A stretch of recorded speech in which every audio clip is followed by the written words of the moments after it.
Hi everybody, it's AJ from Hippie Hog Refuge and am I even filming? From Hippie Hog Refuge Homestead. It is dark out and we have our big huge halogen lamp facing us. Us as in me and my sister Steph, who is also a homesteader here. Hi. Right now we are finishing up doing some clearing and I want to show you this. I know that it's kind of hard to see because of the lighting, but we have almost all of the garlic planted.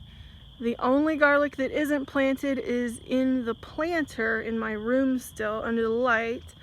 And only reason why it hasn't been planted is because it's supposed to storm soon. So we're trying to scramble to get this all planted and manure, and it's seasoned manure. That noise is my godson making funny noises in the background. I can't show him because he is naked from the waist down. You can do that on a homestead. Yeah, but I can't show it on YouTube. So yeah, this is all these are garlic. All that's garlic. So I got this cleared. I'm currently sitting on some naked dirt that needs to be cleared still. It's got a little bit of roots left. But yeah, I just looked up how far down to plant garlic and how many inches apart they need to go, and we're gonna have a lot of garlic this year, and I'm very, very, very excited. So that's my update, and I'll include a couple of pictures from early on when it was daylight, when we first started. So yeah.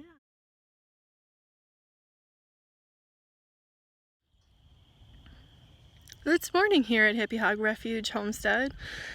So last night we had a bit of a storm and I'm sitting outside now. I promised to post videos of the garlic garden, and fingers were crossed that it survived. It did, which was surprising. So they'll get full sun like they're supposed to. They're used to actually being underneath my UVB light 24/7 because I wanted them to grow fast. So yeah, so here's daylight shot. You can see the edge of the grass. They don't go to, it looks like they go to the edge of the grass, but they don't. They're a little bit a ways away.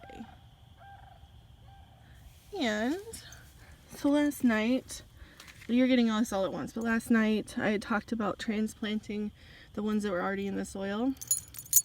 And from the last time that I showed you pictures of these guys, and now you can see how different the roots are. See how long they've gotten because they were planted. They were so tangled up and that it was hard to separate them before I planted them. And now that they planted them, the roots are nice and long, which is what will happen to all of these out here, because the roots were all curly and tangled around each other and all that sort of thing. So now I'm going to be putting them in the ground.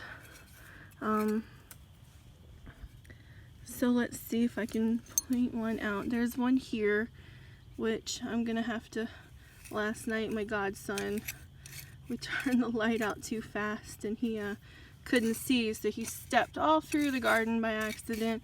So that was, luckily it wasn't a casualty, but yeah, it got a little uncovered. So all the information that I've ever found about garlic says 4 to 6 inches apart. I tried to stick to that. Wasn't necessarily super successful.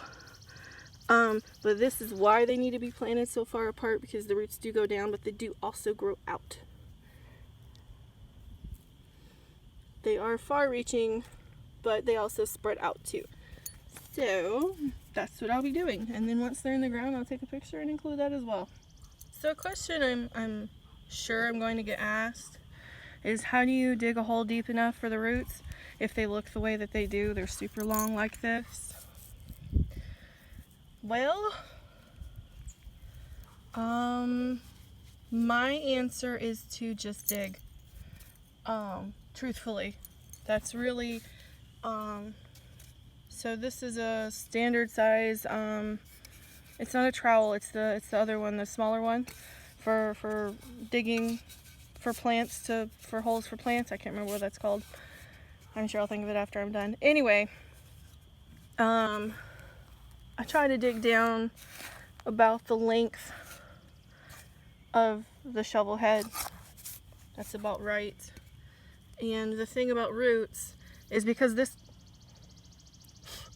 isn't a pot, they're not gonna be root bound, which is what happens when roots overfill a pot, and when you pull out the plant, the whole thing comes out, the dirt and the roots and everything, instead of leaving behind dirt. And so they're not going to be root bound because once they're in there, even though it looks like they're all scrunched up, and they are, once it's in there and it's covered and it starts to grow some more, the roots will grow back down. They'll stretch out and be nice and strong roots.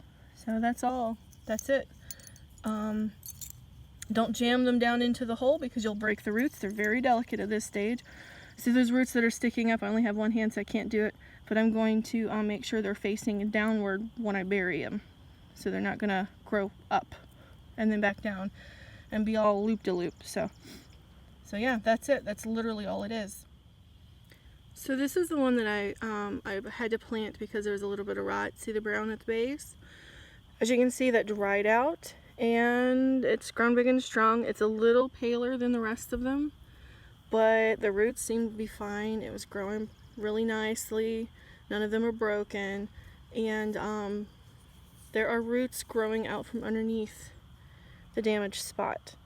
So that was a good call in burying it. I was hoping that it would grow. I was worried it wouldn't, but I'm glad that it did. So yeah. Okay, all done.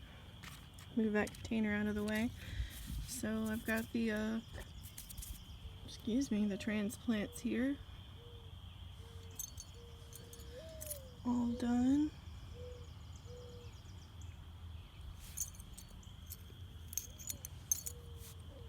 And yeah, the sun is going down soon. It's kind of, well, soon, it's like what, 4 something, 5 something. Anyway, we got a couple hours. It's cloudy. It might rain again, but that's okay. Our soil is not pristine. It was here. We dug up all the grass, cleaned it all out. There's still some roots. I'm sure there's gonna be lots of weeding done this summer, but it'll be fine. All that grass will be cleared out too. But we got it all done for the most part, and we got the garlic in. That's a lot of garlic, and we are gonna be set for like years. So yeah, lots and lots of garlic. And it plants beautifully, so very easy to do.